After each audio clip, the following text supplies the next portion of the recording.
Hi, my name is Shuli. I'm the writer-director of the short film Goodbye, First Love. The film is about a brief encounter between two men years later in Frankfurt. He pays him a visit in Frankfurt during his work trip in Europe. They spent an afternoon together. They talked about their time in Beijing back in 2015 and unblurring those seemingly important details which doesn't matter any longer.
Hi, welcome to the Teddy TV. My name is Zsombor Bobák, and we are talking about the film Goodbye, First Love. Hi, welcome to the Teddy. Thank you so much for being here with us. Let's just start with what was the inspiration behind the film? Thank you so much for having me here. The inspiration of the film is actually a certain feeling, actually, an emotion. Because this film is a very spontaneous one. Okay. Because that was back in 2022, like an autumn afternoon. I was on the train to Frankfurt. I had never been to like Germany or been in Germany or Frankfurt, and the scenery outside the window was like very fresh and unfamiliar. Yet this kind of feeling that arriving at a foreign land and looking for someone in your past was very familiar and dear to me. And as I was arriving in Frankfurt, and I started writing down the script on the train. Okay. And I made that decision to cast an old friend I'm visiting in Frankfurt. I decided to cast him and cast myself. And then we just spent an afternoon hanging out and then made this film. Yeah. Okay, so it really came like very spontaneously, and I assume that then there were like a lot of improvisation that went into the film, and it also sounds like that it was a very collaborative effort between the two of you. Yeah, exactly. Yeah. As you said as well, a very big part of the film is that these two protagonists, they are reminiscing about their past, and they are sharing memories with each other. They are kind of like revisiting certain memories from the past.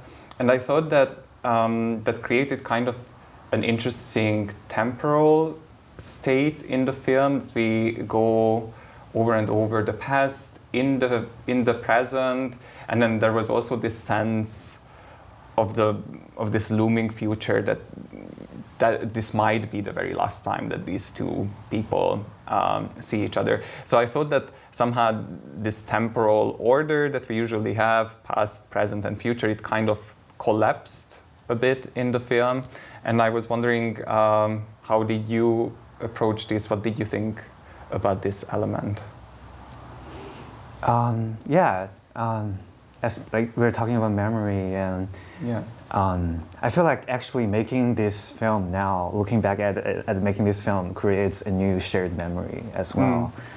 And that temporary kind of state was because actually the process of making this film was also kind of temporary, because I was just visiting him for the afternoon, and I was taking the train back in the evening. Right. So like the whole thing was very temporal and very like just a very spontaneous, quick visit. And we did. I did like wrote the script based on a lot of like shared memory we had, and yeah.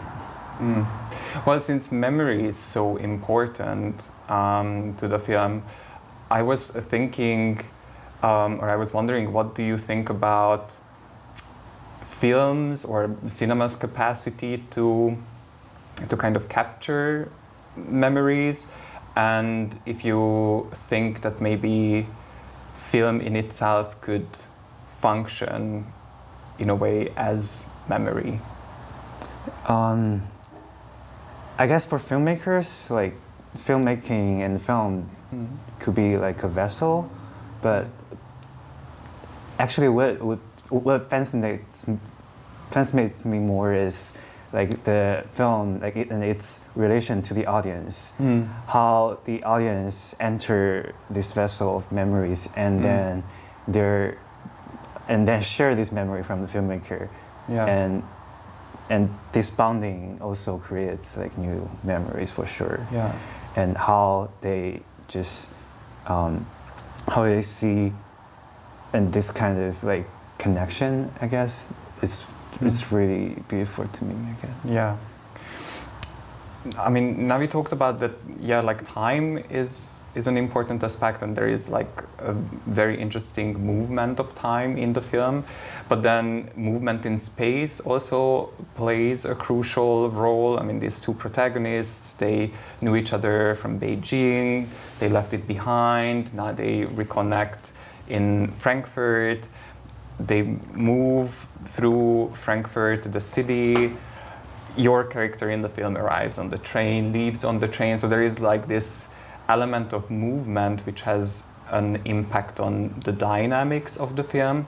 Can you tell us a bit about this aspect of your movie? Because I am constantly moving, like migrating from city to city, and because of job or whatever, life. And I guess and this film has a lot of like experience, like it's a lot largely based on my own experience. Okay. And so I guess also it's because because Sumu was a very old friend of mine, and we also hadn't seen each other for years when we were making the film. We share like share some experience in Beijing, and then after college I moved to New York and he moved to Germany, and we hadn't been in contact for those years at all. And I was actually on a work trip in Europe, for real, and I kind of wonder how he was doing, and I kind of miss him, and I also wonder how much like his experience abroad like mirrored mine. Okay. And so I guess it is really like these places that we are visiting in our life, like actually I like this kind of like these kind of fresh feelings when you arrive in this city, like being surrounded by all these like unfamiliar elements, and you get to observe them and feel them, and perhaps put them in a film. Yeah, right. Yeah. I mean, this is also because you said that this was such a spontaneous work process that you had, and I assume that also had a very strong impact on the visual identity of the film and the visual language that is used. So can you tell us a bit about the visuality and how you, from a technical point of view, approached at the end like producing the film? The technical aspect was I shot this film with a DV camera that I had when I was on the train, because that was the only camera that I had. Yeah. The other one was my iPhone. Yeah. But and actually the iPhone would have like better image quality than the DV because it was Asian, an Asian camera. But I still use the DV because like just from my personal preference, I would prefer like more like some image that's more roughly have a kind of like handmade kind of feeling, like a little bit rough and not that like perfectly polished or something like that. It's just my personal taste, and also like I came from cinematography background. I feel like my professor would be so mad at me. I see, yeah. But like to some extent that I'm not a fan of those very like polished, specific like those beautiful images. Yeah. That to me that feel like an endless like pursuit towards like reality, which I feel which could be just an efforts like in vain to my understanding. Yeah, for sure. And I mean, it's interesting because then, like there is some tangible quality to the image because of the graininess of it and the lack of lighting sometimes, and it really like works maybe even with this emotional space that the characters are in. I don't know if you have thought about that or if that was like a conscious connecting dot in the process, or if it really was just like, yeah, this is the camera that I have, like this is what we have to do with. It kind of looked alright when I'm like looking back at it. It was it definitely does. It kind of has a certain feeling that some like very good camera might not have. Yeah. But it also just the whole process we're just following with like what felt natural to us. So like I guess that's also a part of the process. Yeah, right.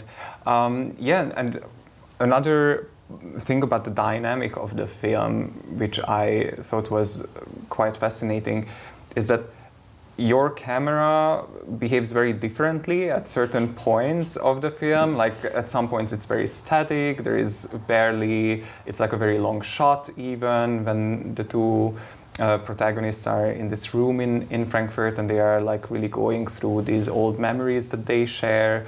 Then other times the camera is like very much in movement and it goes really close to the characters.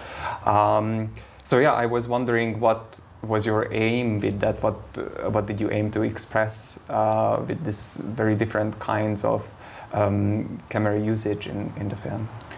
I really didn't have a very strong intention,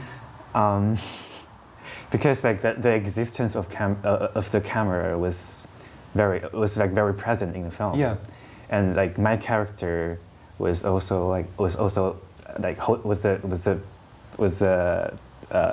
character holding the camera in the film.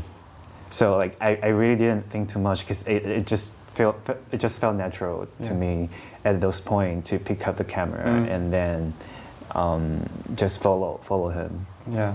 And at some point, my character could just leave the camera on the table. Yeah. There weren't a tripod just to leave the camera on the table, which also kind of just leave it there and just have the camera to observe our conversation, which also kind of created like a more intimate kind of surrounding. Yeah, for sure. Yeah, obviously the question comes up that you as a director and cinematography, with the cinematography background and everything, probably, or I assume that you are more used to be on a certain side of the camera, but then in this project, obviously, you are on both sides of it. How was that process for you? Well, when I was editing the film, I was very, very frustrated because I felt like very self-conscious and I felt my acting was kind of also self-conscious.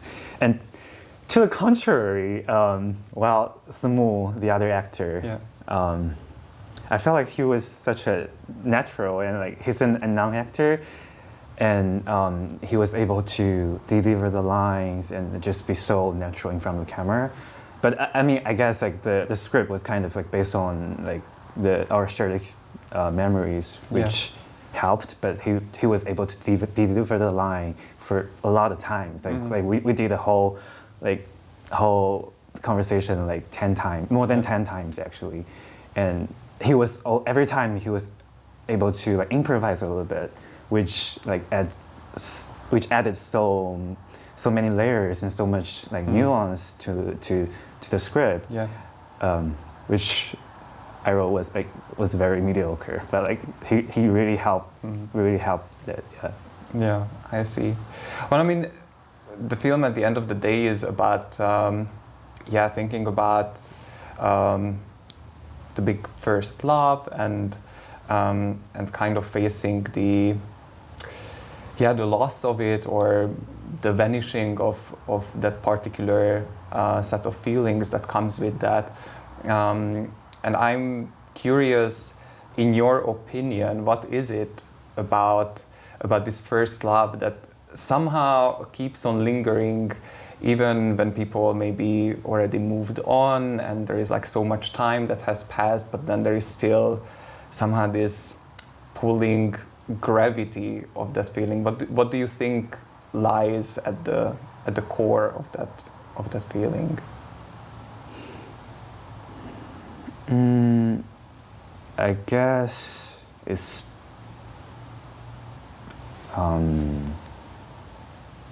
so hard.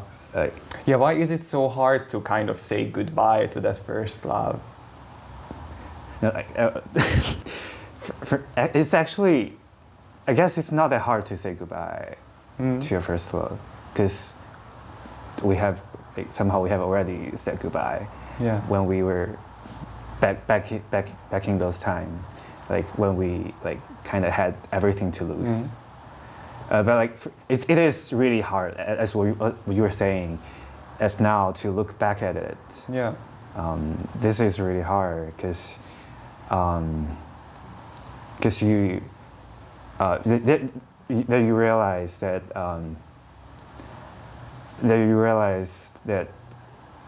you don't know how to face the people that you've wronged, and you couldn't rewrite the ending easily, or not as easy as in the film in the film. Yeah, I guess. Yeah. Well, Shuli, thank you so much. It was a pleasure, and I wish you a lovely time at the Berlinale. Thank you. Thank you so much for having me. Yeah, thanks.